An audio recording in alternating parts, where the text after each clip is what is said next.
What is going on, everybody? Thank you all so much for tuning into this live stream segment of Mikasa Sukasa. And of course, as always, I'm your humble host, Niko House. Today, I have with me a very special guest. Many of you know him as a writer in the Gray Zone who has done a fantastic job, not only covering Bolivia, but many of the happenings in Central and South America. And he currently is residing in South America. Please welcome to the show, Ben Norton. Thank you so much for joining us, bro.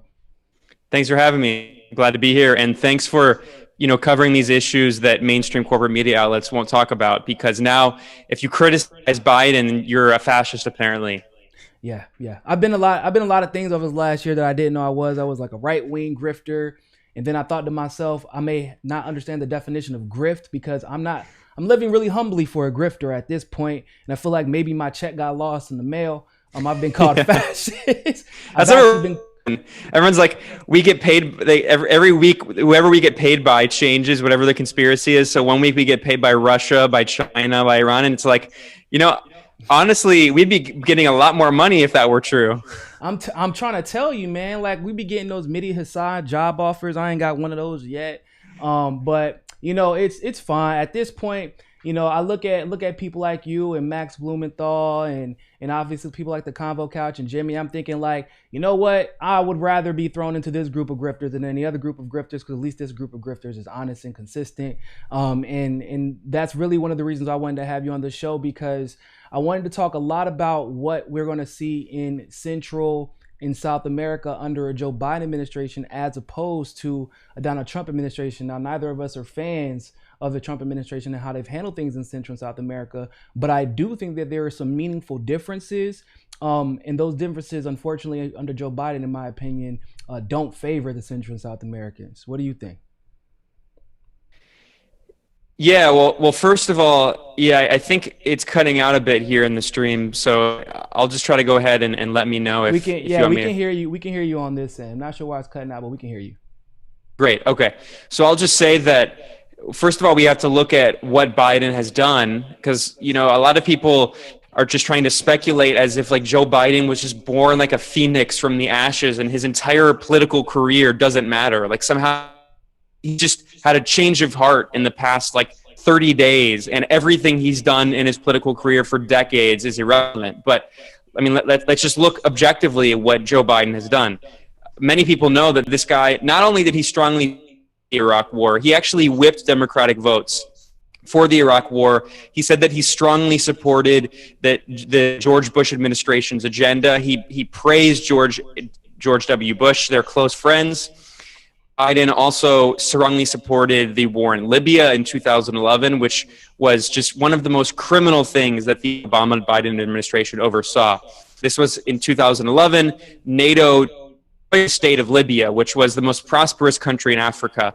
And now there's still no functional central government in Libya, nearly 10 years later. In fact, Joe Biden is going to come. Go ahead. I was going to say, I think an important point to make about that is that effectively we assassinated the elected chairman of the African Union, which is like so mind-boggling to me, because I can never imagine in any world where we're like, yeah, let's go assassinate the chairman of the EU. Never would I ever have thought that was going to happen, but yet it seems to be okay in a sense in the case of an African leader.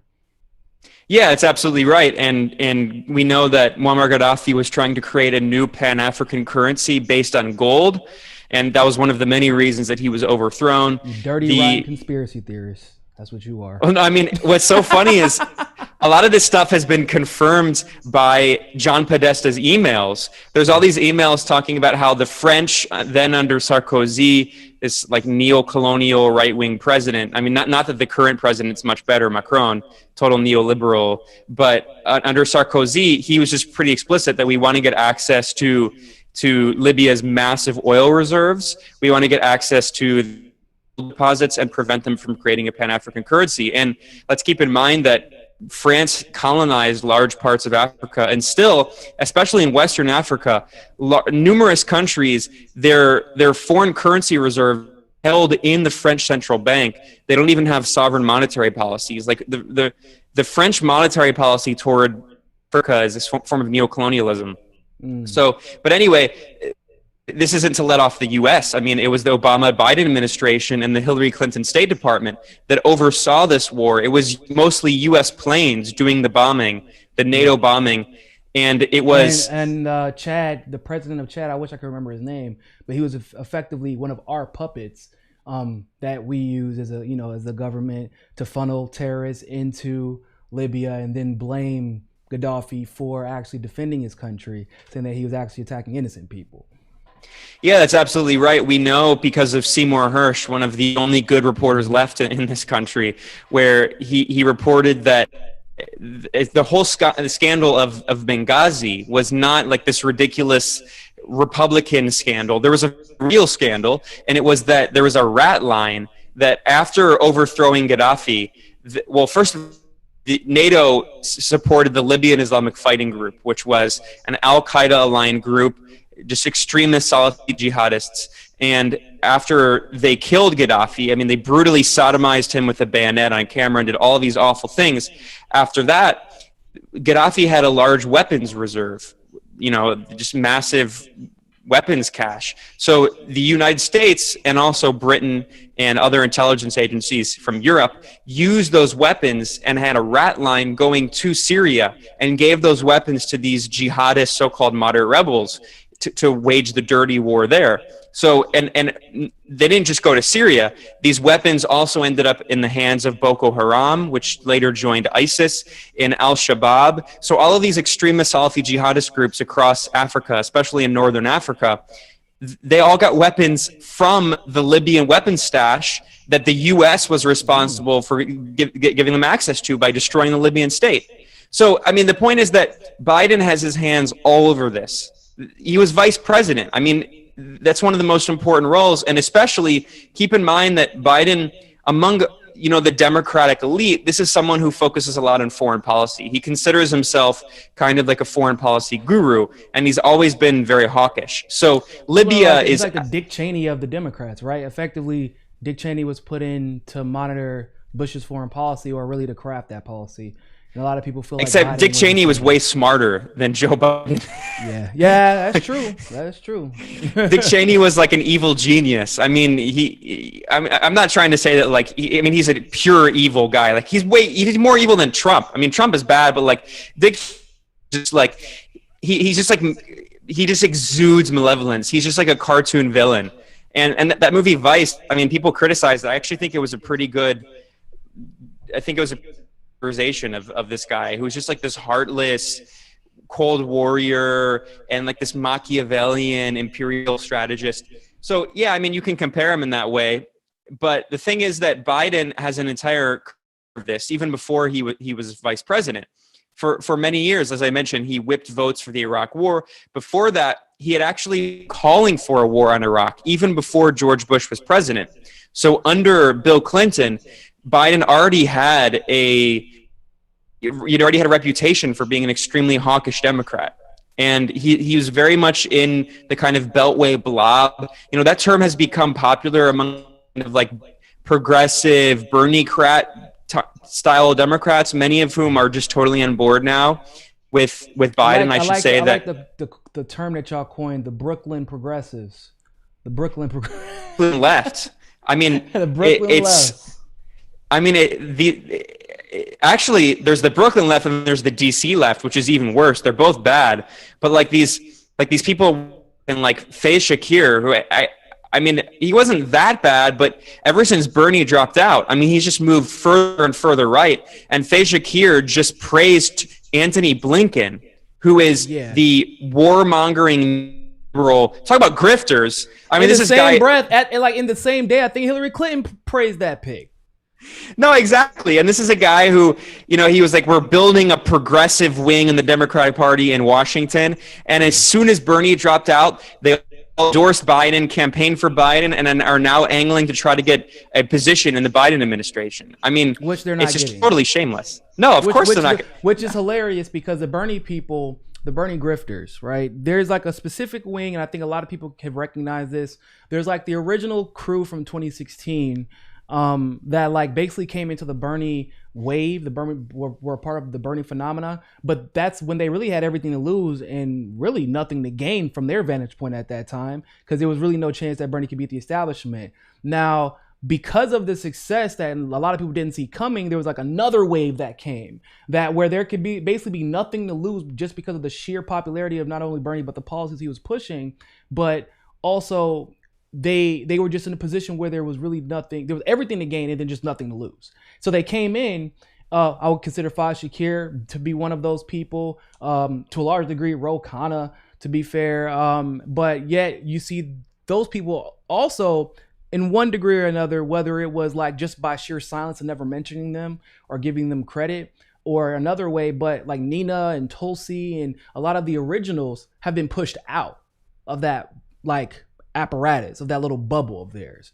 And now you see the people who came later on in the game, AOC, Elon, the rest, they're going full steam ahead, in my opinion, what it looks like towards a Joe Biden administration and angling for whatever benefits their career. What do you feel about that? Well, I mean, that's just objectively true. You can just see their public statements. It's pretty clear.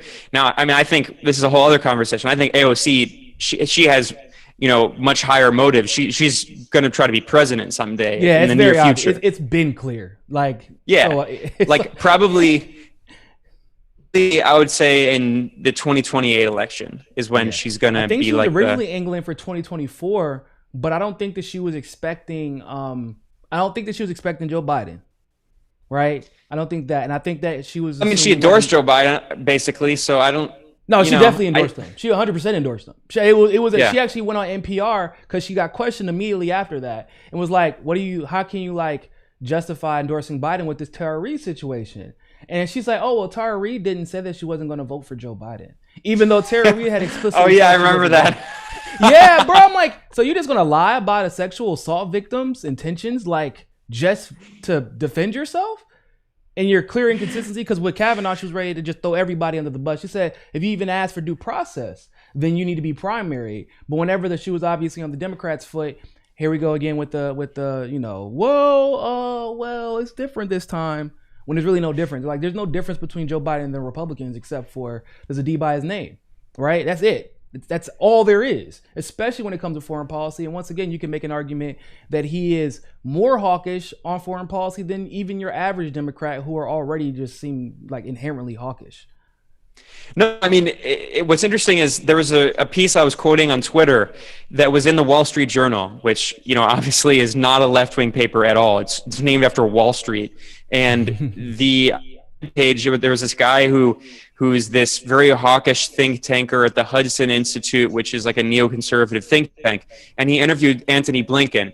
So Blinken, for people who don't know, he was named as the Secretary of State nominee for Biden. He's very likely going to be approved. This is a guy who, like I said, is extremely hawkish. He's a cold warrior. And if you listen to this interview that he did at the Hudson Institute and then the write-up at the Wall Street Journal, it praises Blinken for criticizing the left wing of the Democratic Party, being a strong supporter of apartheid Israel, for overseeing those things I just mentioned, like the war in Libya, in Yemen. And now there's like this fantasy among these progressive Democrats that Joe Biden, who started the war in Yemen, is going to end it. I mean, it's absolutely absurd. I'm not sure where they're getting that idea from. Well, I get why they're trying to say that, and it's because under Trump, Saudi Arabia threw all its cards in Trump's deck. I mean, Mohammed bin Salman, who's effectively the king, everyone knows he's the crown. He's really the leader. His dad has very bad health, King Salman, and is functionally brain dead. Not unlike Joe Biden, by the way. So MBS, so MBS just really embraced Trump. Trump went and sword danced. It was his first in Saudi Arabia. It was his first foreign trip abroad as president. So, the Saudis really joined with Trump in a deep way. And a lot of Democrats use that as an opportunity to try to criticize Saudi Arabia. But Saudi Arabia has been supported by Republican and Democratic presidents going back to FDR. I mean, he's the one who made this famous pact on his last Valentine's Day in 1945, in which U.S. empire said, we will protect the Saudi royal family and prevent this just disgusting, decrepit regime, this dictator, an actual dictatorship, one of the most authoritarian countries on earth, we will protect it in return for Saudi Arabia giving us oil and also the price of oil and maintaining a consistent price of oil on the global market. So that has been consistent for all presidents since 1945, and Biden is going to go back towards supporting Saudi. Yeah, it's absolutely ridiculous. Yeah, so, and that means supporting whatever the hell Saudi Arabia says they want to do in the Middle East. I mean, they've been able to get away with whenever Saudi Arabia says leap, we're like, all right, let's go. I guess Saddam Hussein's our enemy now. Like immediately. Like there's been, in my opinion, at least not from my vantage point, I know I'm young, but there hasn't been any differentiation as far as policy regarding Saudi Arabia in any of the last 4 presidents in my memory. No, of course not. And I mean, the thing is, Saudi policy is really just an extension of U.S. policy, because if you look at like all of the top ministers in the Saudi regime, they're virtually all trained in the U.S. or in Britain, including the former foreign minister. So, and Mohammed bin Salman is really the only leader who hasn't been just totally trained in the U.S. In fact, he tries to boast that as part of his bona fides. Like, I'm like I'm like unique nationalist, but I mean, all of his top administration officials, regime officials, were trained in the U.S. They work closely with the CIA. In fact, in the war in Yemen, all of the bombers are using American or British planes, American or British missiles. They have American or British military advisors who are in the room helping them at every single level. And it was actually Anthony Blinken, when he was working at the State Department in Obama, where he actually was prioritizing that war. He was expediting weapons sales to Saudi Arabia. He was overseeing the logistics of this horrific war that has killed hundreds of thousands of Yemenis, and you almost never hear it even mentioned in the corporate media. And now, okay, maybe already the war isn't over, it's still going on, but the Saudi bombing has really decreased a lot. One, because they've bombed so much of Yemen, there's not much left to bomb. But two, because they recognize that they can't really commit ground forces and they can't actually win the war. It's been at a stalemate since 2015. So if they end the war, it'll be mostly on paper, and it's not going to be because of Democrats in office. It's because they already lost the war, and they've been treading water for the past several years. And so at this point, it's just getting expensive to just be there. I mean, so much money. They've just been hemorrhaging. Saudi Arabia has been hemorrhaging money, and this is a country. The price of oil fell in 2014 as part of what was a strategy that was overseen by the Obama administration to of Venezuela, Russia, and Iran. And it worked, especially in Venezuela. Saudi Arabia has been hemorrhaging so much money, pumping all this oil to drop the price of oil in the global market. So Yemen has been really costly to them. So just wait. We're going to see all these Democrats, and including the so-called progressives, who are going to praise Biden. There's like some kind of, on paper, an agreement saying that the war ended, even though it's going to be a continuation of what's going on right now, where there's going to be like a low intensity war, because Saudi Arabia and the U.S. Say, the war might have officially ended, but then all of a sudden ISIS is going to show up, as they always do. Al Qaeda is going to magically reappear with weapons that somehow got into their hands that look like they used to belong to us, but that's just mere coincidence. Well, I mean, Al Qaeda's they've already been operating in the south of Yemen. Ironically, they were totally defeated in the north of Yemen and pushed out by the Houthis, who Trump is probably going to declare a so-called terrorist organization because they're allied with Iran and Hezbollah. They're a resistance group. They're totally indigenous, but they've defeated Al Qaeda. But then Al Qaeda is still pretty significant in the south of the country, which is controlled by this U.S. puppet regime. The president, the supposed president, who is not elected. I mean, he's a dictator who lives in Saudi Arabia and has lived there for the majority of this war. So in his area, controlled by this U.S. puppet regime, Al Qaeda is pretty prominent and growing in influence, and they carry out regular attacks. And Saudi Arabia and the United Arab Emirates gave Al Qaeda American weapons, and the U.S. knew they would do that. So the U.S. sold weapons to Saudi Arabia. Even CNN reported this. And then Saudi Arabia gave those weapons to Al Qaeda to try to fight the Houthis in the north. I was like, oh, well, I mean, what a surprise. This wasn't expected. I mean, this is really surprising to us. Yeah, I mean, it seems like pretty standard U.S. foreign policy for the last 50 or 60 years. I want to shift gears back into Central and South America. So Bolivia, we just saw overthrew a coup by actually engaging in electoral politics, which is like mind-boggling. I can't even fathom something like that as being, while being an American, but they did. Now, obviously, there was a lot of violence and a lot of problems that took place because of that. A lot of people speculate as to why that is. My theory is that we know that we're going to have to convert to electricity and batteries, very soon. And we want to get not only the monopoly on that, but we want to stop China, who is our biggest competitor in that department, from having control of the lithium triangle. So what do you think a Biden administration means for what we've seen so far as far as American foreign policy in the lithium triangle? Well, that's a great question. A few thing on Biden's Middle East foreign policy, because he supported all those wars, but on Latin America and specifically Central America, he's been equally hawkish, if not worse. And I'll talk through in a second about, Biden's horrible policy in the Obama administration, because Biden under Obama took an activist role in foreign policy, and he really emphasized Central America. And I'll talk about the horrible things he did there in a second. Your immediate question on Bolivia, you're absolutely right. That's 100% what was happening. There were a few reasons for the coup. There's never one reason, right? But lithium was a huge reason behind it. So one of the reasons was, of course, simply that Bolivia had a democratically elected socialist government led by an anti-imperialist Evo Morales, who pushed out the U.S. military, pushed out the DEA, pushed out the National Endowment for Democracy. He reasserted sovereignty over his country, and Bolivia has been really a kind of U.S. neo-colony for decades. So the U.S. was just trying to find an opportunity to get rid of Evo, and the fact that he was running his fourth term, he was democratically elected, and he won that election, but the U.S. said that he was a so-called dictator, even though he was the most popular leader in Bolivian history, and in a majority of Bolivians, slightly over 50%, want president again. Well, the U.S. considers him a dictator because he was in office too long. Unlike Angela Merkel, by the way, who was in office, but she's not a dictator. But anyway, so they wanted to overthrow. I don't know the exact number, but around the same time, 14, 15 years. Wow. No, but she's never called a dictator. So, but anyway, getting back to Bolivia. Was white, right? No, exactly. Okay, and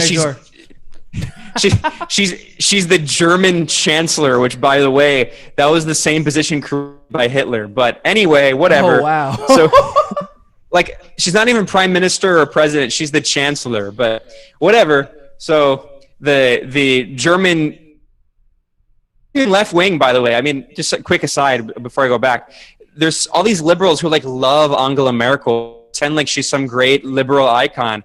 She's from the Christian Democrat Party, which is a right-wing party, but whatever. They love them some neoliberal technocrats. They love them some neoliberal and evangelicals, man. That's that's a consistent theme within progressives, whatever reason. Yeah. So getting back to Bolivia here. So the threat of a good example. It had a socialist government with a very quickly growing economy, low levels of poverty, increasing levels of inequality. It was a really positive example, not just to Latin America, but to the entire world, of how you can have a democratically elected socialist government, an anti-imperial policy, and how you can have a successful government and a successful economy, the most successful in the entire modern history of Bolivia. So that was one of the main reasons they just wanted to overthrow him. But then there's the lithium, which is another reason. I mentioned that because in Central America, there aren't that many natural resources, but they've been really trying to overthrow the Sandinista government, the socialist government here in Nicaragua. And not because Nicaragua has lithium or whatever, but because they just don't want socialism to function anyway, because then the U.S. population might say, hey, look, socialism is working pretty well there. Why don't we have it? Yeah. So that what they have to say is socialism fails everywhere because socialism always fails. Yeah. So it was crazy. We've been we make sure it fails. The 40s and the 50s, or the 50s and the 60s and the 70s. We're still doing the same thing that we've been doing for since before my mother was born. It's insane. Of course, and even going back further. The U.S. sent troops after the Bolivia There were 22 countries that sent troops to Russia to try to overthrow the Bolshevik Revolution. And it was actually the US government that said that they wanted to strangle the baby, the Bolshevik baby in its crib. But anyway, so getting back to Bolivia, lithium is extremely important. You hit the nail on the head. Before Evo was ousted in the coup, he was actually signing an agreement with a Chinese company, partially state-owned company, because most of the major companies are state-owned. So basically with the Chinese government to help develop the lithium, because Bolivia are the world's largest reserves of lithium. There's, like you mentioned, there's a lithium triangle. There's a few countries around there. Chile has some, but Bolivia has by far the largest reserves. Argentina has some too. And even though we have a pretty solid, hold over Argentina's, I think that there was another deal that just got closed in Chile prior to the douchebag right-wing guy that got put in. China had a deal with them, and then they were in the process of closing a deal or just closed a deal with Bolivia. So they were going to be running 2/3 of the lithium triangle had Evo Morales not been overthrown. Well, yeah, and the thing is, I mean, you're right, absolutely, but I wouldn't say running, because the thing is, when China has these agreements through these Chinese companies, state-owned companies, they're usually very favorable deals. They're much more favorable than anything that an American company would do. And this is not just bilateral agreements where both parties benefited. Yeah, and look, I'm not gonna like pretend portray when I say this stuff that I'm like acting as if like China is just like this benevolent hero that just wants to save the world. No, it's in China's interest too, but they're bilateral. So yeah, it's in China's interest, but it's also in and it's an agreement that's fair to both sides. Whereas when these American companies do it, it's never fair to both sides. It's always we take 90% and Bolivia takes 10%, and then that 10% goes to like the elite neoliberal class, and they just pocket all the money, and it doesn't benefit the population of the country. But the reality is that, look, people always ask, well, why doesn't Bolivia just develop it itself? But the reality is that Bolivia is the poorest country in Central America. The poorest country in South America. It's one of the poorest countries in Latin America after Nicaragua, actually, and Haiti being the poorest in all of Latin America and the Caribbean. But in South America, Bolivia is the poorest. This is a country that never had an opportunity to develop a significant industry and especially advanced infrastructure to develop lithium. That requires a lot of significant kind of engineering skills and developed infrastructure. So they've relied on foreign countries to help them. And Evo Morales and now the current president, Luis Arce, have prioritized trying to develop that human capital and the human knowledge and the engineers locally in Bolivia. But it's easier said than done, right? It's really easy for people from abroad to be like, well, they should just do it themselves. But like these things are very complicated. And I was just in Bolivia. I spent several weeks there before and during and after the election. And what's incredible is what they've been able to accomplish. So Bolivia also developed a massive cable car system in La Paz, which is the de facto capital. It's not the official political capital, but it's kind of like the de facto capital. In La Paz in Bolivia, Evo Morales constructed this massive system that's kind of like their version of a subway, but it's a cable car system that goes above ground, because before the indigenous area of El Alto had been just kind of cut off from the and the kind of neo-colonial and also very racist past presidents, they just totally ignored the indigenous population in the city of El Alto and didn't want them to come to La Paz. So it was very difficult to travel from El Alto to La Paz. So under Evo Morales, he created this very modern, very advanced cable car system, and it's extremely and it's very fast, it's very smooth, it's very cheap, and it was developed with the help of some European companies, some European engineers, and it's way more advanced than anything in like New York, where the subway system is falling apart. So, I mean, Bolivia has really accomplished a lot, and even though we should keep in mind, again, this is a very poor country, but like you said, lithium is the key to the future. It's not even just the future, it's right now.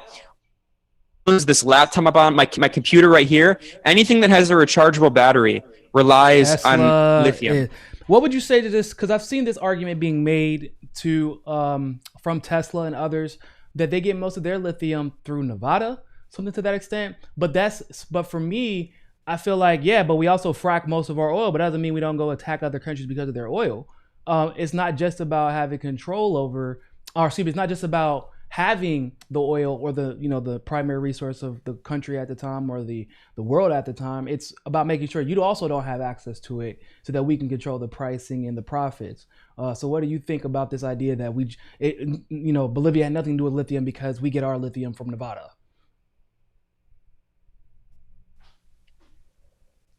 Hello? Yeah. Sorry, Okay. just cutting out a bit. You can hear me well, right? Yeah, I can hear you well. I can hear you. All right, cool. But I was saying, like, No, what do you think about this idea that we weren't No, getting, well, we yeah. weren't in Bolivia for lithium because we get it from Nevada? No, what you said was absolutely right. I mean, this is so important. A few points. So it's not just about control over the actual quantity. It's control over the said.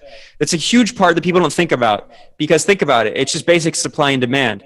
If you flood the market with more lithium or more oil, and the demand is the same, the price is going to go down. And that's exactly what the Obama administration they kind of forced Saudi Arabia to do. It was kind of a brilliant strategy from the perspective of just like these heartless imperialist villains, right? So the U.S. realized, and Obama, there was a two-pronged strategy. And this is in the way that, getting back to your fundamental question about this live stream, can Biden be even worse? In some ways, yes, because in some ways, Democrats are not the lesser evil. In some ways, they're actually the more effective evil. And they're more effective at their kind of imperial domination. And they're more strategic in how they're going to try to exploit foreign countries, overthrow their governments. So the Obama administration realized that they could tank the Iranian, Russian, and Venezuelan economies, which all rely very heavily on oil, if they force Saudi Arabia to massively overpump by something like 2 million barrels of oil per day, massively overpumping their oil, which would drastically and drop the price of oil, tank the price of oil. This also came, and that was effectively the end to the commodities boom. And the commodities boom was really beneficial to all of these governments in the pink tide in Latin America. So Venezuela rode the wave. There was a golden era in Venezuela from like 2006, 2007, 2014. Brazil also, they had a massive economic growth, massive drop in poverty under the Workers' Party government. And they have a lot of oil and other natural resources. They were riding the wave of the commodity boom. So Russia, Iran. So the Obama administration understood that if they won, frack the head of the country, which is what they did. So do a pivot toward natural gas. They're still using oil, but then what you do is you diversify energy sources, so you don't rely just on oil. You also rely a lot on gas. And then what that means is that if there's a massive shortage, or if there's a massive change in the price of oil, then it doesn't affect your economy as much. So Obama shifted toward natural gas while massively increasing domestic production of oil. And Obama boasted about this in this this disgusting clip in Texas, where he's like, all these people, they say, America's the biggest producer of oil. Well, that was me, folks. Just say thank you. Yeah. And then he also said that all the people on Wall Street complain, and he's like, look at where your stocks were before, where they are now. Just say thank you, please. Yeah. So I mean, showing. It was so arrogant. I remember, and it was frustrating to see that for me, because even back then, I thought Obama was like, yeah, he's a puppet, but I guess he's not like a bad person. He's just a really bad politician. And then when I saw that, I'm like, bro, like, you can see all the facts. Obama is intelligent, like way more intelligent than people give him credit for, I think. And he can know just how bad the planet is hurting, and the environment has been damaged, and how people have suffered because of this. And he'll look at you dead in the face and say, yeah, but I helped the wealthiest people who said I wasn't helping them. So screw you guys. I'm the reason you're still rich. Like, what? It's crazy, man. It's crazy. Well, then you realize you're right. I mean, Obama, he's so smart in the way, but it's like so evil, man, because like he really is. Trump is an idiot. I mean, there's some things he's good at. Like he's really good at marketing. He's really good at like public relations and the media, but he's just not a smart guy. He can't read. Obama is like extremely smart and really like cunning in like an evil way. Like he's always just evil plotting shit, for real. It's evil villain shit. Like immediately he left and he just started speaking on Wall Street and getting paid like $200,000 a pop. Like you just see what his real politics always Netflix were. deals, book Yeah. deals immediately. Yeah. He's going to start producing movies now. I mean, he's going to make this empire. And like all these people were saying that Trump was running to try to make money. And I think that's partially true, of course. But it was Obama, obviously. Look how much money Obama's made. So Michelle was worth millions actually before they became president. Before he became president, he was worth maybe like 200 to 300,000. That's like optimistically.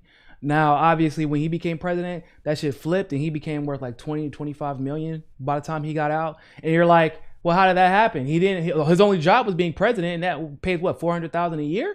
So like, even if everything was paid for, that still wouldn't make any sense unless you were doing what he did, which is manipulating the stock market and placing his stocks where he knew there would be profit. And just based off of that alone, that should be illegal, in my opinion. Making any money from the stock market while you're president should be illegal.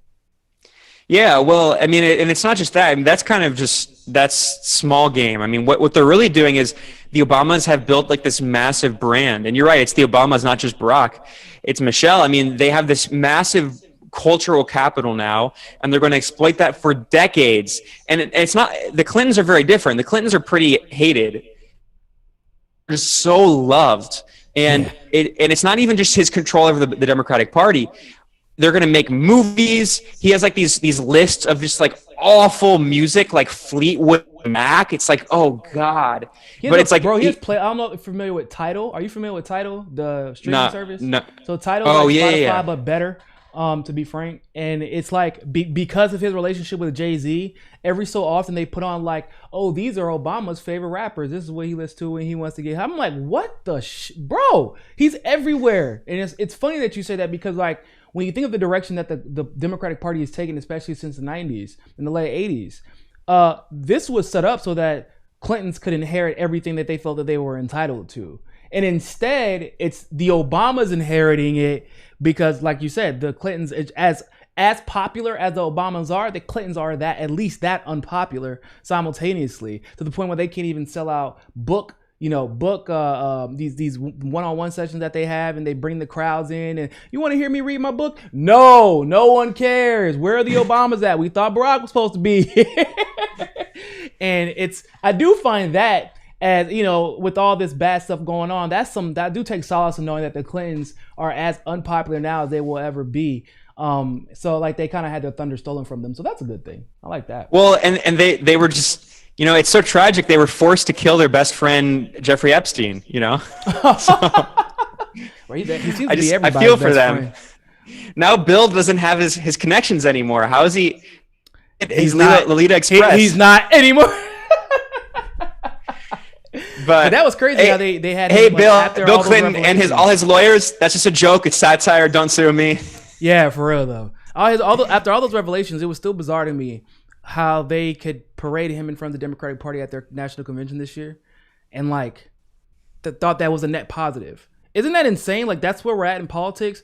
I always make like I'm a big Marvel fan. I'm a big MCU fan, and I always say like the plots in real life are actually like worse than movie plots. Like you could take the cheesiest movie and like this is too obvious. Why would they do that? That's stupid. You find plot holes, right? Yeah, but the plot holes are real life. Like I don't understand how in any world this could be a net positive for the Democrats to think it was, because you're not like just parading him out there. Like you have to do the risk reward assessment, right? The cost benefit analysis, and you're like, yeah, it will be worth it putting a pedophile out there, you know, just to see if it would get a few more votes. No, but the thing is, the thing I know on the Obamas about culture, you're also talking about the direction the Democratic Party has gone on since the embrace of neoliberalism and the new Democrat movement in the 80s under Reagan, and then Clinton came in. So with economics, 100%, you're right. It's moved toward total neoliberalism. It can never be challenged, but also war. And the point, I mean, it's just true that the U.S. politics, the entire U.S. kind of farce of electoral politics is all about culture now. And it's going to be for the near future where in the medium-term future, where it's going to be your cultural choices, your consumption, your aesthetics. That's going to determine, and whether or not you went to college and the culture around college. It's not even about how smart you are. It's about like the culture around college and being smart and being civilized and knowing like what's good language and bad language. And the Obamas are going to be like the monarchs of that cultural war. I call it gentleman's politics. I call it gentleman's politics. It's very emblematic of what you saw. I don't know if you've seen the newest, the most recent Great Gatsby with Leonardo DiCaprio. Remember, like, there was that little weird thing between him and that what's that character's name? I can't remember. But basically, Daisy's husband, and they both knew that she was sleeping with Leonardo, but like they both had to pretend as if it didn't bother them that they knew that they didn't like each other. Like, and it was basically a competition to see who could be more civil for the longest and play their role as a upstanding society gentleman. And that's basically what it seems like politics has gone to, because I always think like right before, Palpatine took over and got rid of the Republic and made it an empire, he was very, very polite and civil about it the entire time, right up until the time he ordered the assassination of every Jedi in the universe, right? And for me, I would rather have the ugly, abrasive version of imperialism. That way, at least we know what we're dealing with, than have somebody sit here and tell you to your face, yeah, I'm not gonna get out of Afghanistan. Everything that you see positive as far as that is coming from the Trump administration, like that's getting overturned as soon as I step in office. And people are like, yeah, definitely, he'll be better for sure. He's definitely better. We should celebrate. Yeah, I mean, the thing about Trump is that, I mean, we've already said this before. I don't need to repeat it, but obviously, in so many ways, he was just off. But the reality is that he did have these kind of instincts that were anti-intervention. Now, he was too dumb to actually implement them, and he surrounded himself with these neocons and just these fail sons, and so he wasn't really able to implement the policies, but he had that kind of instinct, whereas Biden has the exact opposite instinct of more intervention, more military, adventuring abroad, more imperial overreach. And not just Biden. The thing about Biden is that he really is going kind of like this emperor without his clothes, in the sense that everyone knows that he's suffering from dementia. It's so clear. I mean, he can barely give a speech. And I think that really he's going to be like, Trump joked about this, but he was kind of right that Biden's going to be in his basement, except it's going to be like his bunker, and it's going to be like this Dr. Strangelove bunker, and he's going to have his war room, and it's going to be the CIA and all the Pentagon generals and all of Wall Street. Don't forget these swamp creatures. I mean, Trump also filled his administration with these swamp creatures, but it's going to be the same ones. It was a C team. It was a C team of the swamp creature. Exactly. But these people in Trump's in the Biden administration, they're already being praised by some of the same neoconservative Foundation for Defense of Democracies, the same people who were strongly supporting the Trump administration, especially the Pompeo State Department. And look, we're going to see Pompeo is going to be rehabilitated by these same neoliberal Democrats who are totally on board with the Bush Republican for president, and they're all going to support Pompeo. I mean, we're seeing this happen before Biden even enters office. I mean, there's still 3 months before he enters office, and that he's going to continue the same policies of all of those neocons that surrounded Trump, without any of the even attempts to withdraw troops from Afghanistan, withdraw troops from Syria. Now, again, I mean, a lot. He should have gone further. He should have withdrawn all troops from Afghanistan. He should have withdrawn all troops from Syria. But the fact that he even withdrew a few, it's not nearly enough, but it's going to be better than Biden, who's going to probably expand them. He withdrew 50%. I was reading this. I covered this article the other day by CNN. They sent two of their journalists to criticize Trump because he was firing people in the Pentagon who were criticizing the acceleration of the removal of troops. They were attacking him for this. That he brought in a national security advisor who was very avidly against having troops in Afghanistan. It was like, we're not moving fast enough, and wants to remove troops from Syria.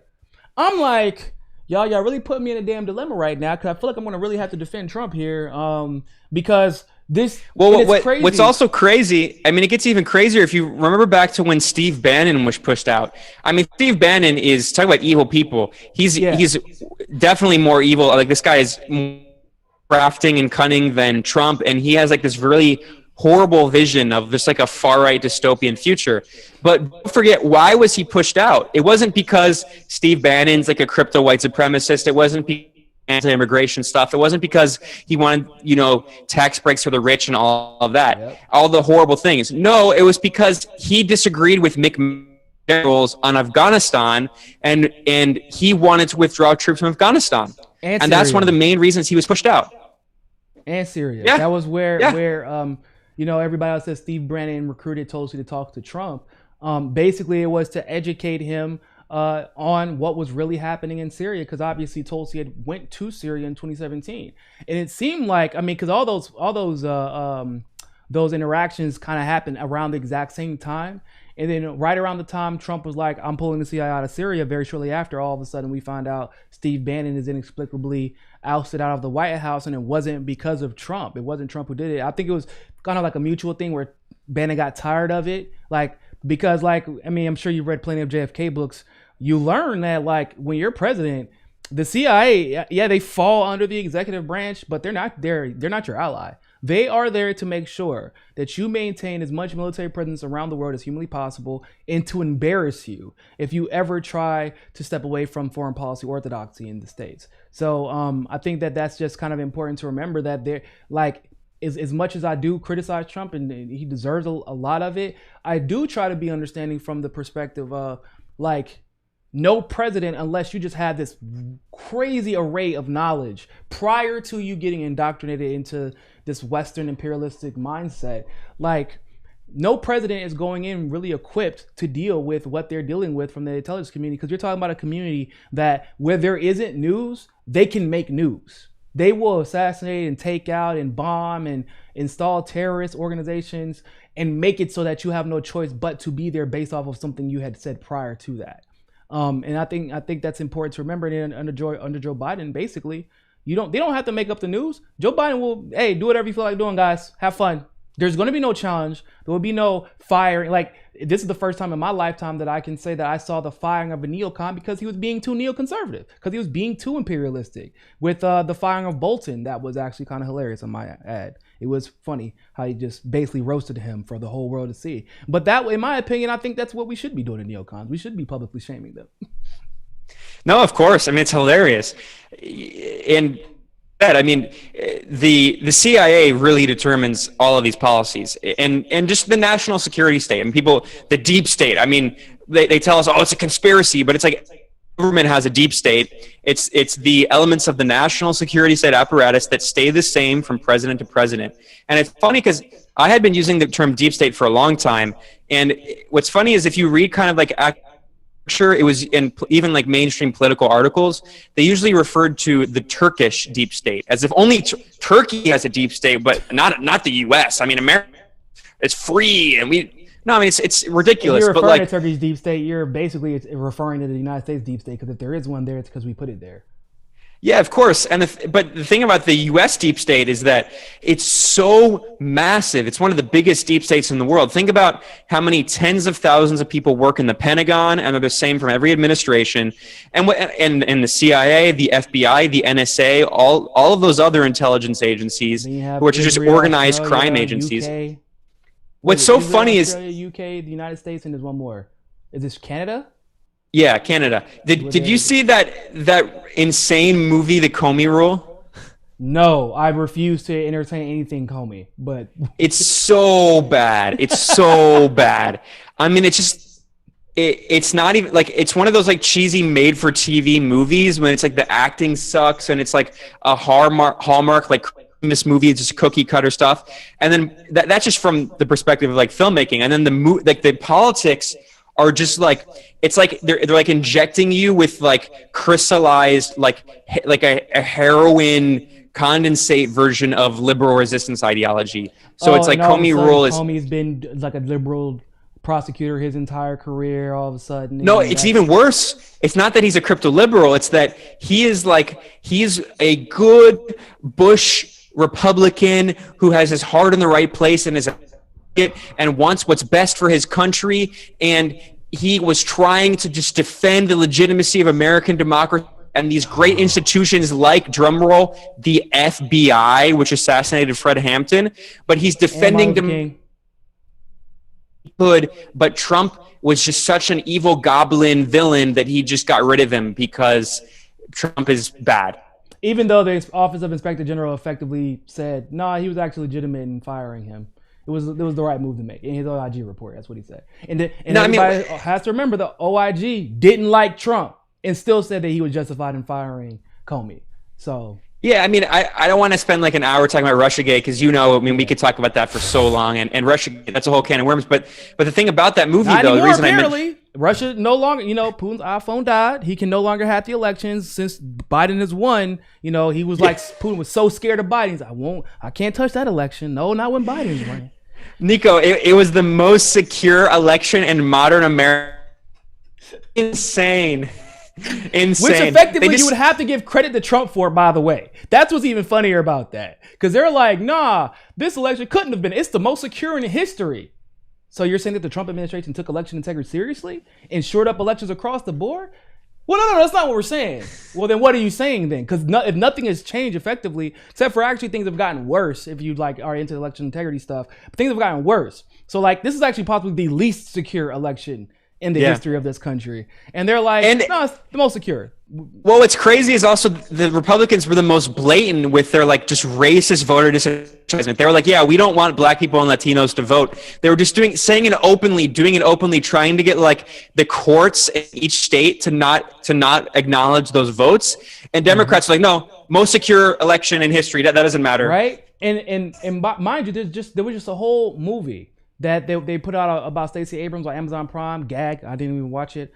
But basically they were celebrating her because of her, challenging, which I praised her for at the time, the Georgia election results. And by the way, nothing between then and now has gotten fixed regarding what was allegedly taking place during Stacey Abrams' gubernatorial election. Nothing has changed except for now they have more Dominion voting machines. And this is the first year, by the way. This was the rollout year for Dominion voting machines being used in Georgia. And it's the first time Georgia has gone blue in 50 years. It's a big coincidence. Super weird coincidence, by the way. Super weird coincidence. But I got to say, by the quick note on this thing with Stacey Abrams, I mean, it's clear, especially in Georgia, man, Republicans are so racist. It's so blatant. They don't even dog whistle. It's just full on bullhorn racist politics. In voter disenfranchisement, that's all obvious. I gotta say at the same time, though, we should mention, who funded all of Stacey Abrams' work on that in terms of voter registration? It was Bloomberg. Oh, I imagine. Oh yeah, during the election, I remember because she endorsed them too. Everybody was like, what? Yeah, well, she didn't endorse, but she was very careful. She's a smart politician. She was very careful, and Bloomberg kind of implied that she endorsed him in his ads, but she didn't actually. So she could play both sides. So she didn't anger her funder, but also she could still have her progressive bona fides. But yeah, Bloomberg funded all that. Yeah, I remember. And it's funny because now that we're on this topic of election integrity and election fraud and just the fraudulent nature of our elections in general, I have always feared that if Trump was beat within this 4-year time frame, which effectively looks like he's going to be taken out, that once Biden or Kamala gets in, that they will be able to basically kind of complete this vice grip that they have on our system, right? So like you said, there's already a culture war that they are effectively winning. There is a political war that they weren't really winning, and I guess because, a combination of COVID, Trump mishandled COVID. This Operation Warp Speed thing is weird. It's really not what his people expected from him. Then on top of that, the one thing he did well, which was extending the unemployment here, he kind of let it get overshadowed by just his kind of kowtowing on the issue. And then on top of that, these protests, he let get out of hand, and he played right into the hands of the Democratic Party, in my opinion. Because of course we know they don't really care about police brutality and criminal justice reform, but they did a good job pretending as if they did, and Trump played right into their hands. But with that being said, if the Democrats get control over every meaningful apparatus that we have to fight back, that they could potentially shore it up to make sure that we can't fight back ever again. And in my opinion, when you're looking at these Dominion voting machines, when like the person who sits on the board of that, or at least the vice chairperson of that board, is like Obama alum. And then you have ES&S, which is like the second largest voting machine base in the country, and they got the vice president of Joe Biden's nonprofit sitting on the board of that. So like basically the Democrats have control over everything, including, in my opinion, the fourth estate for the most part. And it looks like we're not going to be able to fight back like we were allowed per se to fight back against Donald Trump. What do you think about that as far as the future of journalism and really just the political system in general regarding Joe Biden and the Democrats getting back power? Well, let's not forget what happened in the Democratic primary with the Shadow app. That was more of the same, right?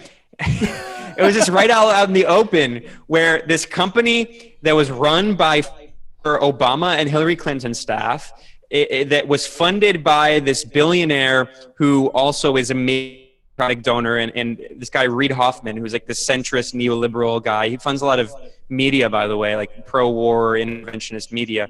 So, I mean, they basically just stole it for Pete Buttigieg, who is definitely not a CIA asset. No, never. No, I don't know why anyone would ever think that. No, nobody ever thought. Why? Well, I mean, basically the white version of Guaido. Like, nobody knows where he came from. Nobody knows who he is. Like, by the way, we know where he came from, Niko. He was made in like a laboratory in like a vial of like this like neoliberal. Like he's like everything they want. He worked in naval intelligence, so he is a spook who worked in the military and served in Iraq, but never did a damn thing. He never got his hands dirty. Never been put in a situation where he would get PTSD. And he's gay, so you can get that check mark. And he is like vaguely, he's white, so he's not going to scare all the white suburbanites, but he's like vaguely ethnic because he's Maltese. He's like, they made him in like this vial for like everything for like the woke spook Democrat neoliberals. Like that's what they want. They didn't make his hairline in the vial though, because boy, it looked like the pandemic quarantine did not do his hairline well. But you're right though.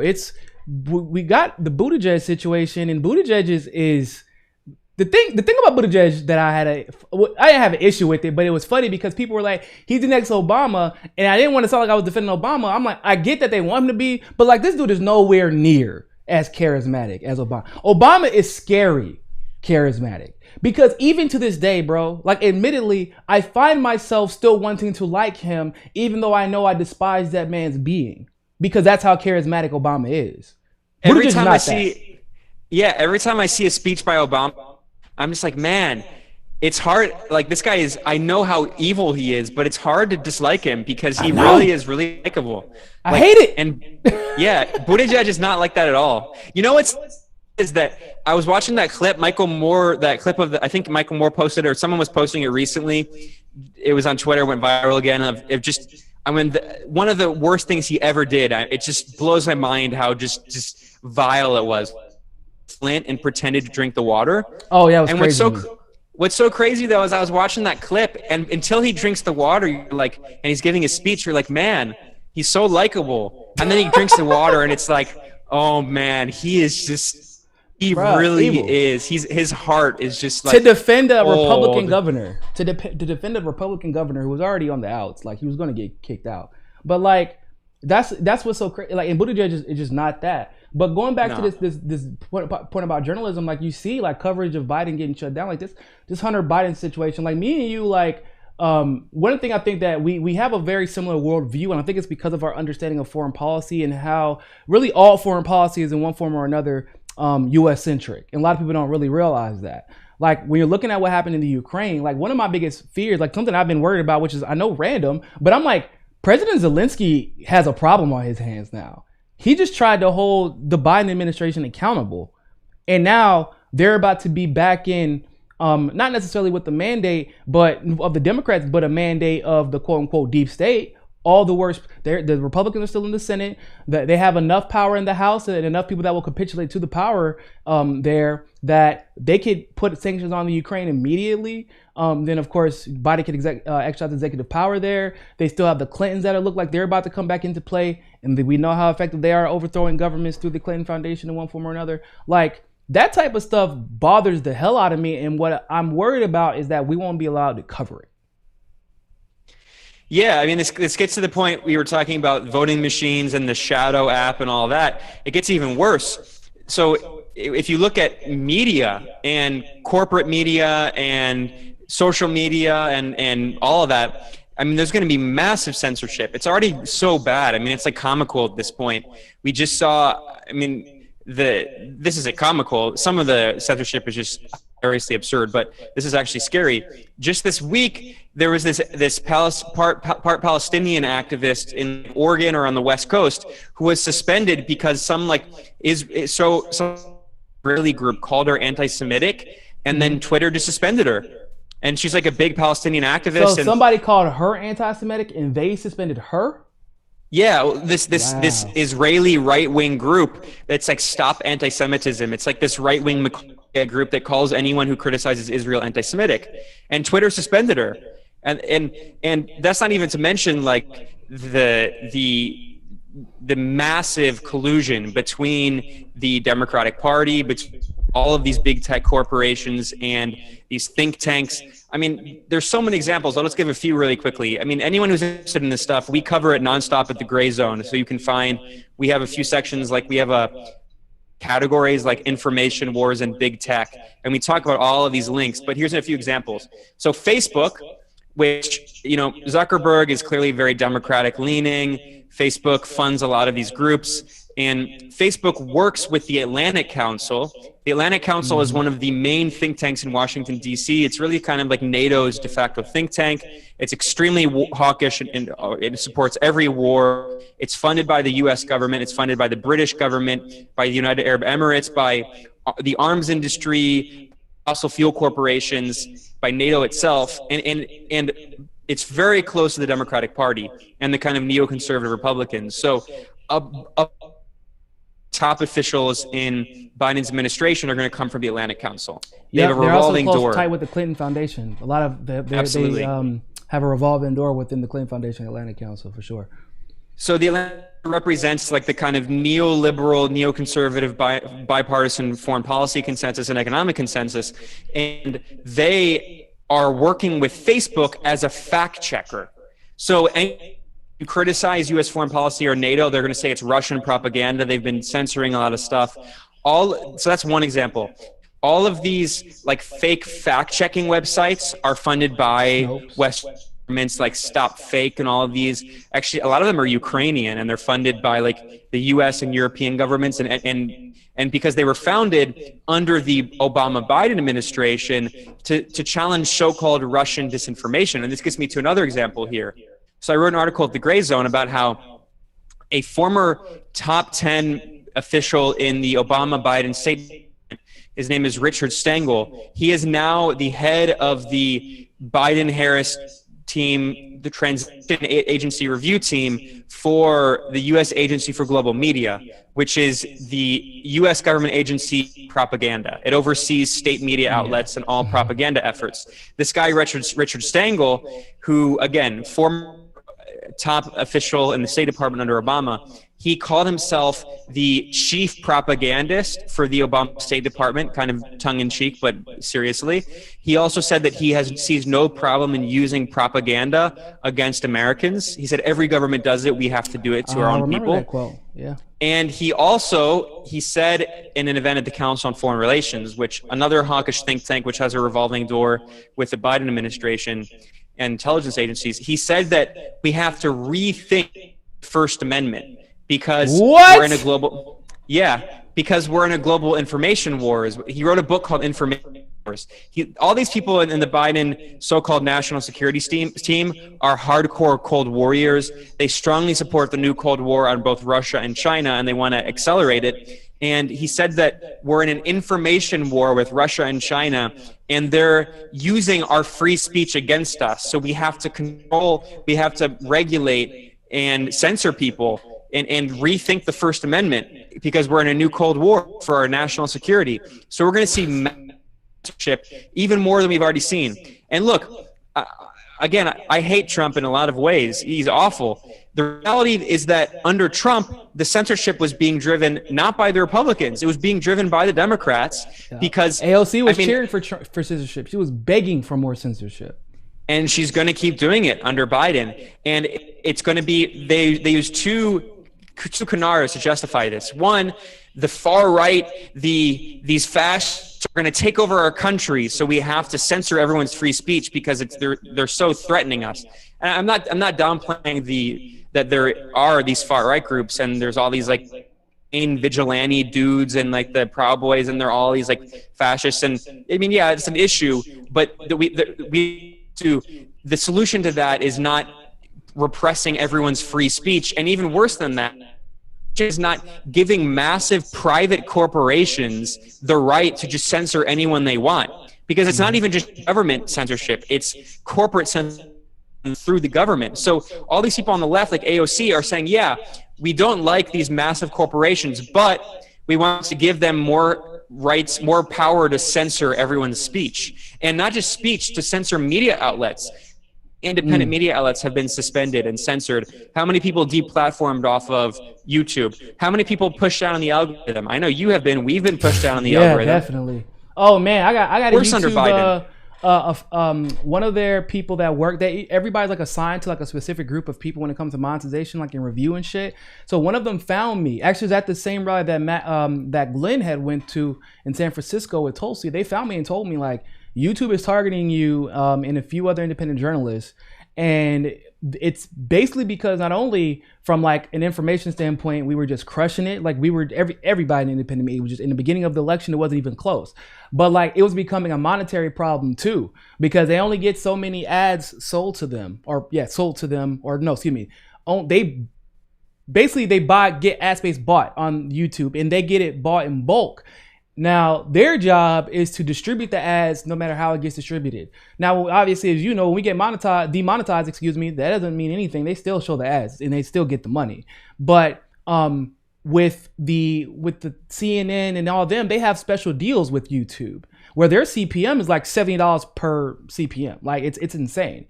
And so we were outperforming just using the algorithm and because of how it worked at the time, everybody was outperforming, and then my channel was blowing up because we were just shredding Kamala, and I guess in a way that a lot of people weren't trying to touch because she's black. So they found me and told me that they were going to flip the algorithm on its head, and there was a whole bunch of beef within YouTube's like little community at the headquarters over it. But eventually, as we know now, they did end up flipping it. So now you can be seen mostly by your subscribers, but very rarely are your videos ever suggested. And almost every time on autoplay, they show what? CNN, Fox News, MSNBC. It don't matter who I go. I can go to you and go to Jimmy. The next video is going to be somebody from CNN, Fox News, or MSNBC. Yeah, and Google, which owns YouTube, of course, we also know that even aside from YouTube, where the censorship is so blatant, that Google has a blacklist, and a literal blacklist of websites that they push down in the search. We've been hit hard by that at the Gray Zone. Of course, at YouTube, every time the algorithm changes, we get hurt even more, especially this algorithm change for COVID, because it's always, and so another point, so there's going to be two reasons that the so-called left is going to use to justify more state and corporate censorship of independent media. The first is the threat of the far right. The second is disinformation and the new Cold War. And part of that is like this whole coronavirus thing. So right in like March around there, they changed the algorithm, and independent media was again heavily hit, demonetized, because they fight disinformation supposedly. So anyone who challenged kind of official government and corporate narratives around COVID and the new Cold War in China and all of that. And now they're going to kick that into hyperdrive and say, we have to stop the threat of disinformation. And by that, they mean alternative media outlets challenging the chokehold that all of these mainstream corporate media outlets have had on mainstream media for people's access to information for decades. So the reality is, look, I mean, the Republican Party is so awful in so many ways, but the reality is that it's actually Democrats who are the ones really leading the charge on that, really trying to destroy independent media. And they have been. This is not just a recent phenomenon, by the way. The 96 Telecommunications Act, a lot could argue that was a huge step towards censorship, because it allowed those major media conglomerates to basically just inhale anyone that would have been competition coming into, the information age. They knew with the advent of the internet that there would be a lot of legitimate competition. I would say that there still is a lot of legitimate competition, not anywhere near what it should be. But and then they made it, of course, they made it so that media monopolies were legalized effectively. And I really hope that we see some legislation dealing with that, even though it doesn't seem like there's going to be anytime soon, because we're damn near going into full fascism here in the States at this point. On that point, really quickly, this is an important point to make about Reaganism. And the thing that, Ronald Reagan, who was way worse than Trump in so many ways. So awful in so many ways. We can actually, this is actually a good pivot. We can go back to Central America, conclude with that. But because Reagan oversaw the Contra-Terror wars in Central America and so many things. But what's interesting is that there were a lot of things that Reagan wanted to do that he couldn't accomplish because of the Democratic opposition. And the neoliberal third way, the New Democrats, who accomplished everything on the list, the laundry list, especially economically, of the policies that Reagan wanted to do. He gutted welfare. To quote Bill Clinton's campaign slogan, he ended welfare as we know it, which was literally his campaign slogan. Reagan wanted to do that, but wasn't able to do it. He regulated Wall Street. He, as you just basically gave massive corporate conglomerates control over the entire media apparatus and ended regulation of corporate media. So it was actually Bill Clinton we can thank for Fox News and this hyper-partisan fake news. Not that the media was much better. It was slightly better before. To break it. Reagan was trying to I don't want to say censor, but he was definitely trying to create a better flow of propaganda, or make it easier for propaganda to flow. But Bill Clinton definitely cemented that. He crystallized the government's ability to push propaganda through the major media companies. Yeah, but also, and not even just with corporate control, but also getting the whole fairness doctrine, all of that. A lot of Democrats like to criticize Fox News, partially correctly, for this move toward just hyper-partisan so-called news, where it's not even news. CNN, MSNBC, it's just infotainment, and it's just talking head after talking head who just spout their opinions with no facts. There's no reporting. It's all just this stupid partisan battle and the culture war all day long, and there's almost no real news.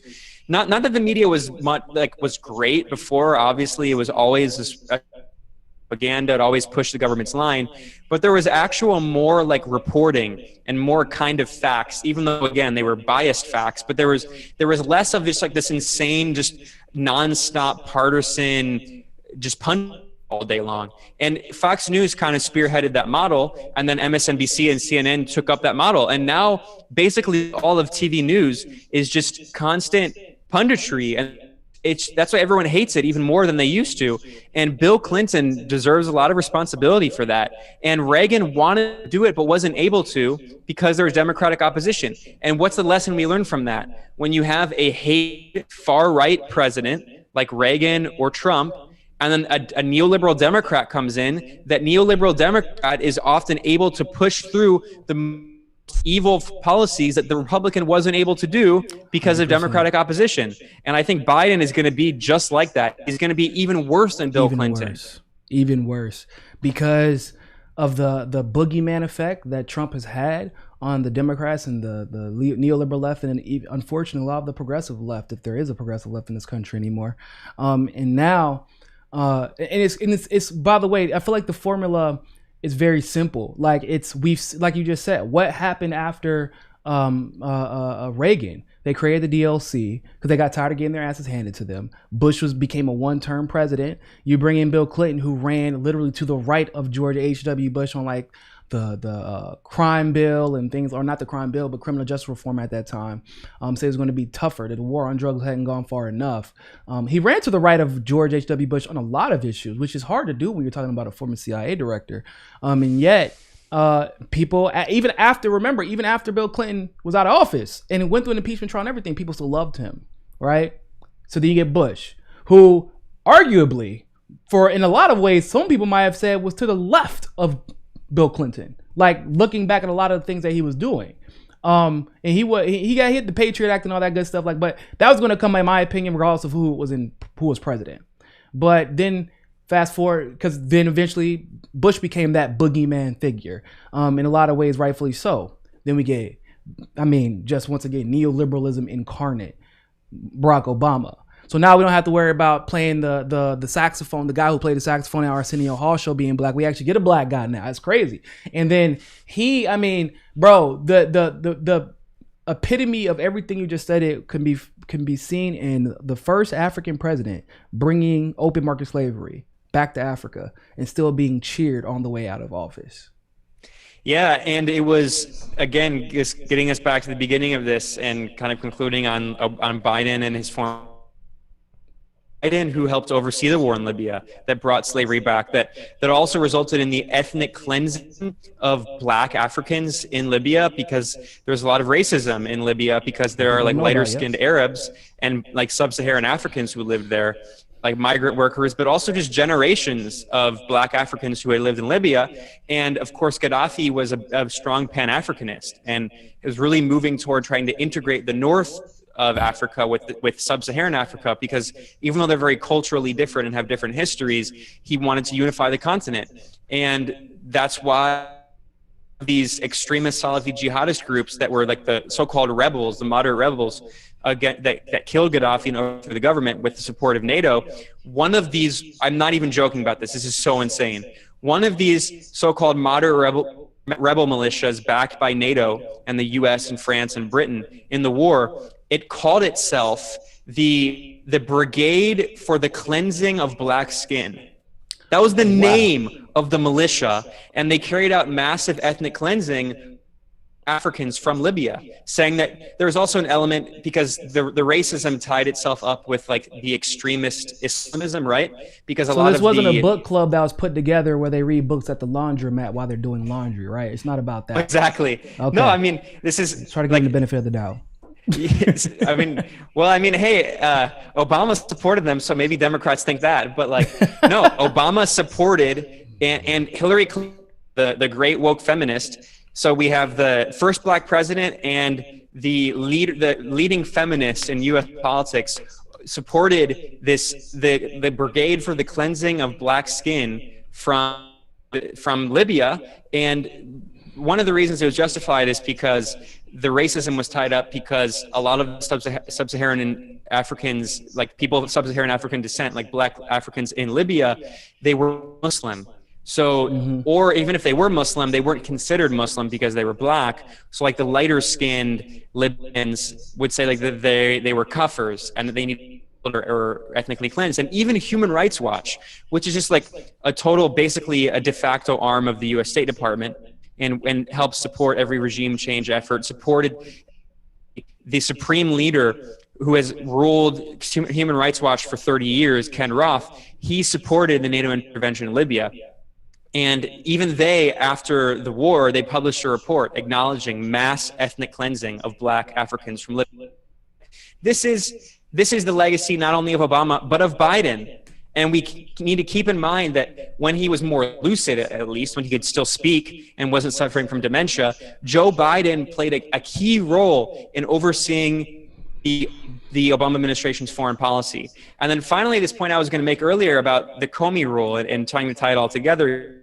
I mentioned the Comey Rule because not only is it just a totally awful movie and it just provides an insight, this hilarious insight into this liberal resistance kind of Biden Democrat worldview, but also the whole point of the Comey Rule is the movie is about this hagiography. Aside from just being hagiography for Comey, it's about how liberals and like these Biden Democrats, these neoliberals, they like about the US government is that there is a deep state that can help save so-called democracy if there is some kind of boogeyman like Trump. So while they're publicly denying the existence of the deep state, saying it's a Trumpian conspiracy, make movies praising the FBI for undermining the sitting president and making sure that he can't deviate at all from the bipartisan foreign policy consensus. So even subconsciously, they're praising the deep state for undermining actual democracy while publicly acknowledging that there's no deep state. And we saw this report that Trump was being lied to regularly by his administration staff, by his own advisors. They were lying to him about the number of troops in Syria. Which I think a lot of us could have predicted the moment the Pentagon basically it was maybe an executive order or a bill that was passed. It said the Pentagon doesn't have to divulge how many troops are there now. Yeah, and well, you cut out there. I was going to say is the Pentagon passed that bill, or is it Congress or Trump signed an executive order that said that the Pentagon doesn't have to divulge how many troops are being sent to Syria? Oh yeah, I don't know who passed it, but yeah, exactly. I mean, it's the levels of hypocrisy are just so insane. And look, I criticize Trump a lot, and we should criticize him for not withdrawing all troops from Syria and then leaving them in the oil-rich area, which is just insane. And he said we're going to take their oil, and that's about preventing the Syrian government from getting access to its oil, starving it of revenue so it can't reconstruct and all of that. But at the same time, what's so incredible is that some of the most outspoken opposition to Trump in these 4 years, some of the biggest protests were not against his racist policies against immigrants, were not against the massive wealth transfer from the poor to the rich, his tax cuts for the rich, not all of his most ridiculous, awful policies, but instead, the biggest protests were when he tried to withdraw some troops from Syria, when he tried to withdraw some troops from Afghanistan, and when he fight Jeff Sessions. Oh, say that last part again, you cut out. And when he fired KK sympathizer Jeff Sessions. Remember, that was the biggest protest in the entire Trump term. Like, that's what the neoliberal democratic resistance, the Mick resistance, that's their fame. Of all the great things they did, they organized the biggest protests in the last 4 years to defend Jeff Sessions because Russia. Exactly. I do want to ask you really quick before we go. Now, I know that you used to write frequently in the Intercept, where Glenn Greenwald just left. What do you think about what's been taking place as far as Glenn leaving, and then even some of the reactions from people like Ryan Grimm, who've now gone on full all-out ad hominem attacks on Glenn Greenwald because he said, and from what I saw, provided proof saying that because he was writing about Joe Biden, some of his work was being suppressed. Yeah, a few things. Well, just to clarify, and I just contributed a few times at the Intercept, and I was super close with them, and I did contribute to them, and I had a professional relationship with them, and I was friends with some of their staff. I mean, I'm still friends with Glenn. I'm still friends with a few people, but most of the good people have been pushed out. In fact, another friend of mine who was one of the only good people left just quit after Glenn quit. So, they had left are quickly leaving. But the thing is, this has been coming for a while. Let's keep in mind, just to start at the beginning, the Intercept is funded by and was founded by and is owned by a billionaire, one of the richest people on earth, a multi-billionaire, the co-founder of eBay, Pierre Omidyar.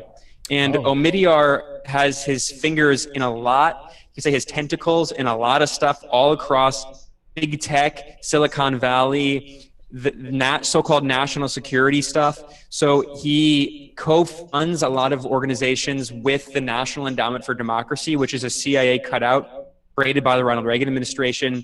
So to basically, toward the end of the Cold War, to wage kind of the Cold War, do kind of CIA tactics, but openly through so-called democracy promotion. And NED and the Omidyar Foundation fund a lot of stuff jointly.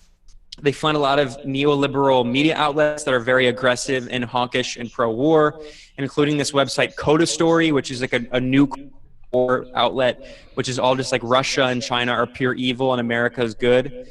And he funds that. NED funds that. Omidyar funds RAP, which is another one of these outlets. So he funds all these kind of these neoliberal and neoconservative outlets in media.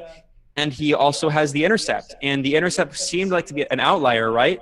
But what happened was that there were a few things that happened. The reality is that I respect Glenn in a lot of ways. And he has gone against that. He's gone against the bipartisan consensus on a lot of things. He spoke out against Russiagate. He spoke out against like this dumb neoliberal resistance.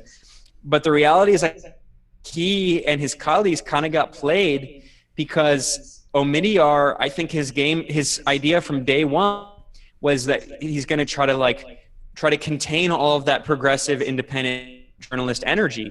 He brought on Jeremy Scahill, who also has been really tamed. Jeremy Scahill used to be compared to what he was. That man was one of the most outspoken Bernie critics that I could remember, because he wasn't left enough. He said Bernie wasn't left enough on foreign policy. And Jeremy Scahill is kind of like semi-retired. He doesn't do reporting anymore. All he has is his podcast, and he's just kind of checked out. And I know that I respect Jeremy because he did some good reporting, but he's now become like a kind of mainstream progressive Democrat. And also we saw what happened with, the most concerning thing for me is we saw what happened with the Snowden documents. Is that I think that's one of the main reasons Omidyar, again, this is a billionaire who is very closely linked to the kind of Silicon Valley military industrial complex, big tech government complex, because all those big tech companies have a revolving door with the US government. They all have contracts with US government institutions. I would highly recommend my friend Yasha Levine, a brilliant journalist. He's got a book called Surveillance Valley, which is about how Silicon Valley was created by the US government. And all of these companies have contracts with the Pentagon, with DARPA, which is the military technology lab. And they all have their origins in the Cold War, trying to create all this technology against communism. And toward the end of the Cold War, they were kind of privatized and became Silicon Valley. And Google has massive contracts with the CIA. Google has contracts with the military and helps carry out. The only way you can buy Tesla stocks is through Google, if I'm not mistaken. Is it Tesla or no? It's the other one, SpaceX. The only way you can buy SpaceX is through, because they're basically effectively owned by Google. Yeah, and Google has massive with the military in Iraq. Google helped create technology for mapping to carry out the Iraq War. Earth. Google has massive contracts with numerous police forces across the U.S. So while Google's pretending to like this whole woke pretending to support Black Lives Matter, they're actually working with police force to create technology to map faces, facial recognition, to surveil. And not just Google, of course, Amazon has a contract with the CIA. So all these big tech companies, it's incestuous. There's no point where the private company begins and the government ends. It's all just interact. They're all. What you see is these massive investments, right? From venture capitalist firms get funding from In-Q-Tel, which is the CIA's venture capitalist firm. Then they buy these companies, and it seems like, oh, okay, whatever, it's pretty chill. Whatever, Peter Thiel does this, what he does, right? Then that company, when they finally reach their climax, basically the government approaches them with the defense contract, and it's like, you're going to take this defense contract, and it's not really a choice because they're like, oh, I don't have to do that. Well, see, here's the thing. Our venture capitalist firm was the one that funded your venture capitalist firm that invested in you to begin with. So we'll just pull a 30-year funding if you don't. And so now you're in this situation where, like you said, it's like a revolving door, right? You got SpaceX, which was founded by Elon Musk. But Elon Musk's whole fortune is based on government subsidies that were given to him to make Tesla even remotely profitable. And so it's very unfortunate, and a lot of people don't know how bad it is. That's a big problem in this country. Yeah, and don't forget Elon Musk, after the Bolivia coup, he boasted, we'll coup whoever we want. Mm-hmm. They're just so blatant about it. And I should keep in mind that it's especially disconcerting and just awful to hear that when you keep in mind that you forget, oh yeah, this dude is a white South African. This is a white South African talking about how that's the epitome of imperialist. Starting to make some connections here, But damn, I never knew that he was South African. I don't know why. I guess I thought he was Australian or something. Nah, man. Not to say that every white South African is bad. I know some cool people went against that culture, but that deep-seated white South African racism, that's real. And Elon Musk comes from. So when you look at these billionaires, it's just there's no good billionaires, man. There are not in this country. But there might be one, but none of us know his name if he is one. You know what I'm saying? If there's a good billionaire out there, we don't know his name because he's doing his job. and people don't complain about Oh it. yeah, but the point is that like it's not even about like if they're good people. It's the same thing about Obama. It's like I'm sure if I hung out with Obama, he'd actually be kind of a cool guy. But like the role he plays in the system, like you can't be a good person if you play that role in the system. Otherwise, they wouldn't let you role. They wouldn't let you be president. They wouldn't let you speak to Wall Street. They wouldn't let you do all those things. Like you have to like.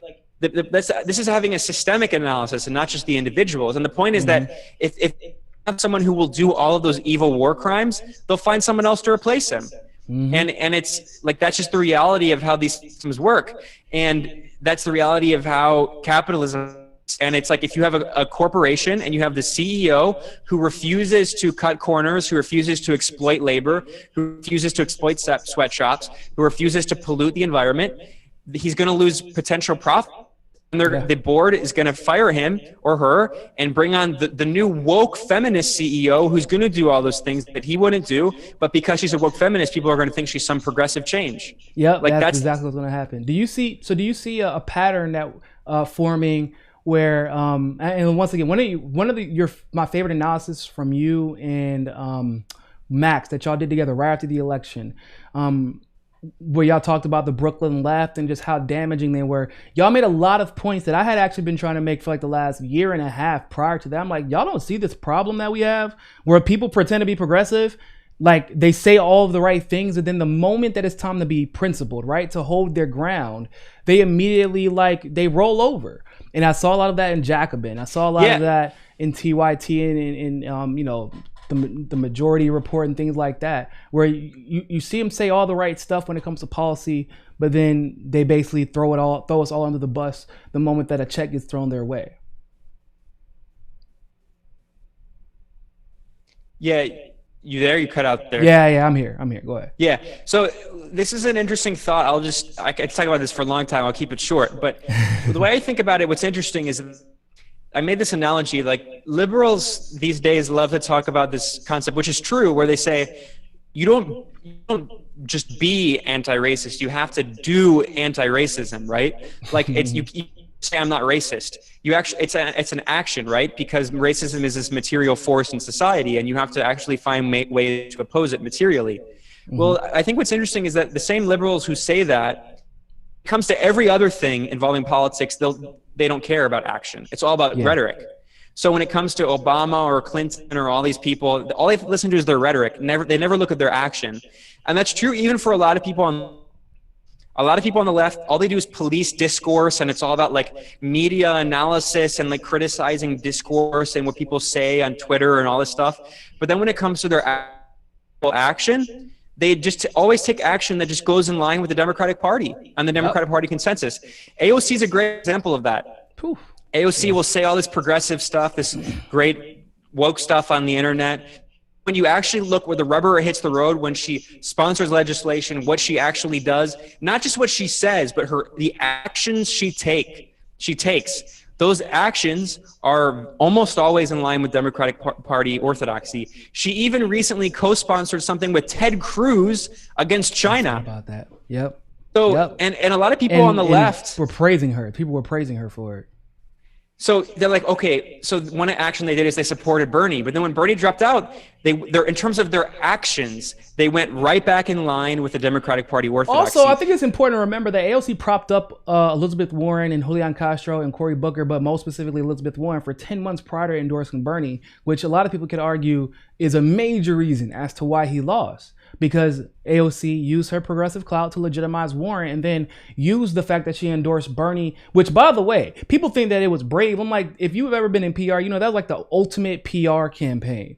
The heart surgery, which wasn't even really all that big of a deal, it was a stent, is a non-invasive surgery. But the media played it up like it was a major heart attack.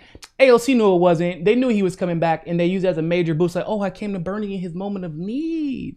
And look, but before that, for that 10 months, AOC also kind of solidified her, her loyalty to the Democratic establishment, to the fake neo-progressives within the Democratic establishment. Yeah, I mean, there's so much I could say to that, but we got to wrap up soon, and just to keep it short, I actually have a really funny thought. Have you seen that show, The Boys? Yeah, bro. It's That so show is good. crazy. The second I season don't. crazy. Yeah, I don't really want to spoil it for people because it's so good, so I'm not going to say it too openly. But I will say that show is so brilliant. And actually, you said you like Marvel. Not, no disrespect. I actually hate superhero movies. I hate all that superhero stuff, and that's what I love about The Boys is it inverts all that. Because I think Yeah. a lot of the superhero culture is very neoliberal, and it's about there's going to be like this hero like this one figure who's going to save us all instead of having social movements, instead of having collective action. But anyway, the point is that The Boys is because it's an inversion of all those tropes. But what I was going to say is one of the best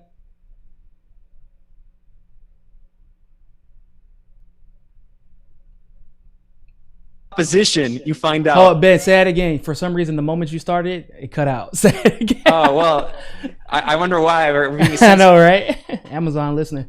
Go ahead, say it again.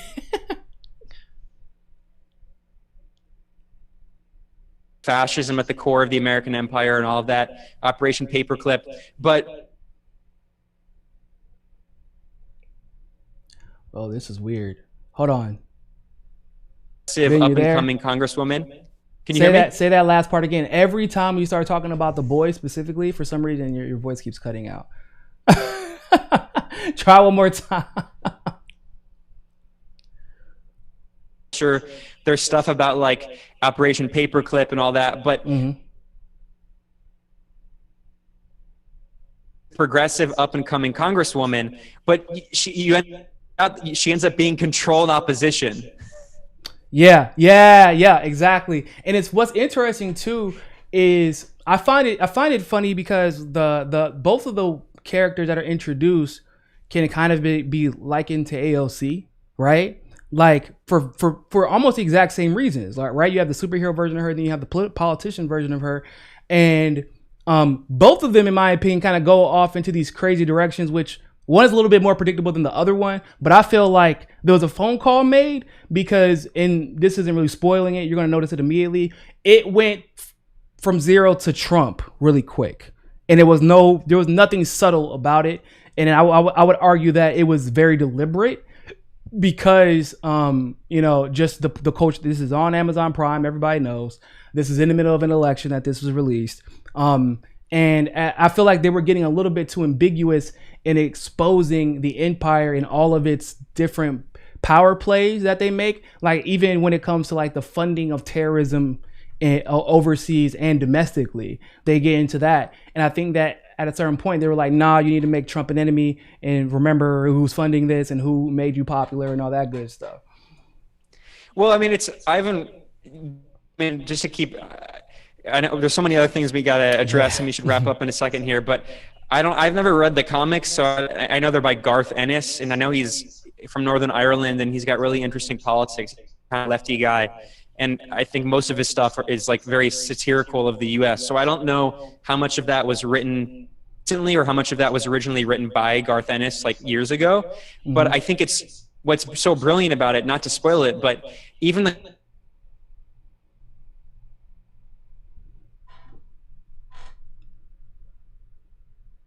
Garth Ennis wrote it or whoever, they understand that the idea that like this.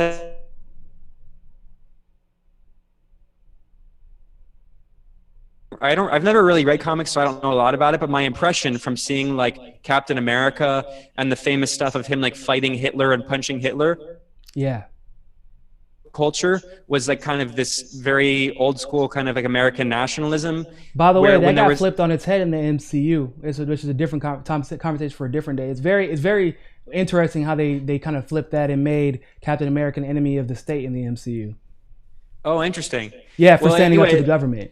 Actually. Well, there's like this old school kind of like FDR Democrat nationalism of like good old American patriotism. Yep.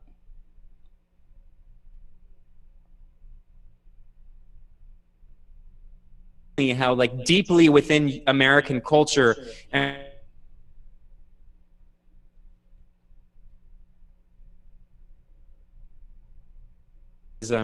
Hitler, there's a really good book about how Hitler was inspired by Jim Crow laws and by the internment camps for Native Americans. There's Operation Gladio, where the CIA was rehabilitating all of these Nazis toward the end of World War II and brought over all these Nazi scientists. So, like this, a lot of kind of comic book American culture sees the U.S. as like this anti-Nazi force. But what's smart about the show is it understands that actually no, in many ways, the U.S. and fascism and Nazism, but other forms of fascism, they're kind of like mirrors of each other. A mirror, or even a product. They're even products of each other, and that's one of the reasons. So for me, I was big into superhero movies. Funny enough, because my mom was big into them. When I literally, I've been to every opening night since X-Men, since the first X-Men came to theaters. So for me though, when the MCU kind of so they took this idea of Soviet Russia and the CIA, or the deep state, what we know as the deep state, they allowed Hydra to infiltrate SHIELD. And because Steve Rogers, one, exposed the deep state, that was his first mistake. Then two, they basically tried to hold the Avengers accountable for this exposure and say you need to join the world government and let them dictate all of your moves. Captain America was well, politicians have agendas, and I don't think that they're going to work for the people. So I think that the safest hands are still ours. And when he decided to stand up to the government because they got something completely wrong just off rip, they made him an enemy of the state. And until the last two movies, he had to actually go into hiding. So and a lot of people, for us, the most patriotic thing you can do, of course, is to stand up to your government and speak out against it. And yet they made the guy who's supposed to be this propaganda, the idea of what we think of propaganda, we think of American propaganda during the 40s, and made him literally an enemy of the state for standing up to the government.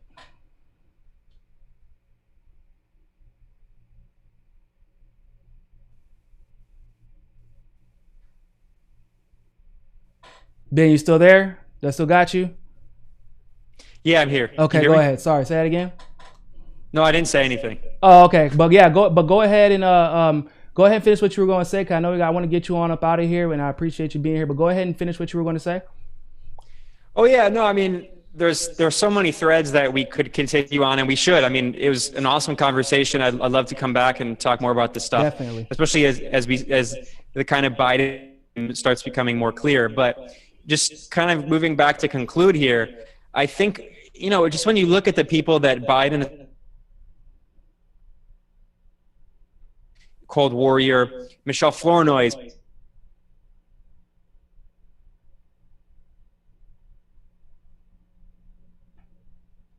worse than the Obama administration.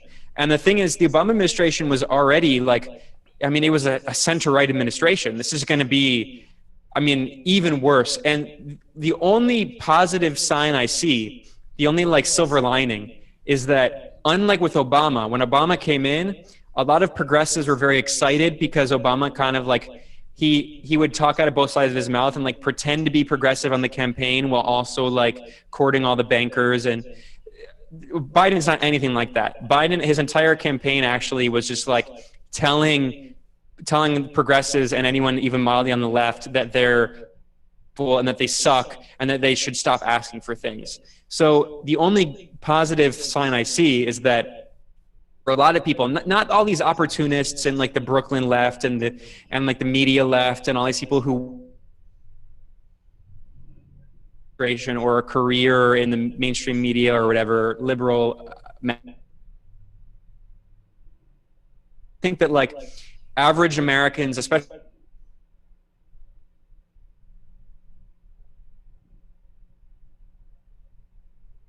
have been involved in whatever movement it is, I think that understanding that he's not going to offer them anything, that he is not their friend like Obama, and that he's not even going to pretend to be their friend. I mean, he even told young people that they should stop whining so much. Yeah, I remember. He said millennials need to get over it. We just cry too much. So I think the only silver lining is that we've spent all this time talking about how so many people, we didn't even economic policy. It's going to be more austerity, more. I mean, it's just going to be a bunch of neoliberals and bankers. Now we saw that the former head of the Federal Reserve, is going to be his Treasury Secretary. Absolutely insane. I know. And like I said, we can talk for days, and I'm sure Joe Biden's administration will give us plenty to talk about. The only silver lining that I can see, the only silver lining that I can see right now is that hopefully, because of just how horrible Joe Biden's going to be, I don't think there's going to be, like you said, like Obama tried to pretend to look like he was going to appease progressives. There seems to be none of that within the Joe Biden administration, and hopefully it becomes quote unquote mainstream to criticize Joe Biden, how a lot of leftists have made it quote unquote mainstream to criticize Donald Trump, although I'm not hanging my hat on that hope. So Ben, thank you very, very much for stopping by the show. Got to get you back on soon. Tell everybody where they can find you, even though a lot of people already know where they can find you, but I'm sure it'll still help to tell people. Yeah, no, thanks. I mean, first of all, just thanks for having me. It was fun. It was a good interview. You're a great interviewer, and it was a fun conversation. So I'd love to come back. For people who want to check our workout, you can go to The Gray Zone with an A, thegrayzone.com. And I also have a podcast and a video show on YouTube with my colleague Max Blumenthal, and it's called Moderate Rebels. So you can find it there. Yeah. And definitely shout out to Max and the rest of the Gray Zone crew. Small handful of other people are. Can you hear me? Oh yeah, go ahead. Yeah, I mean, I was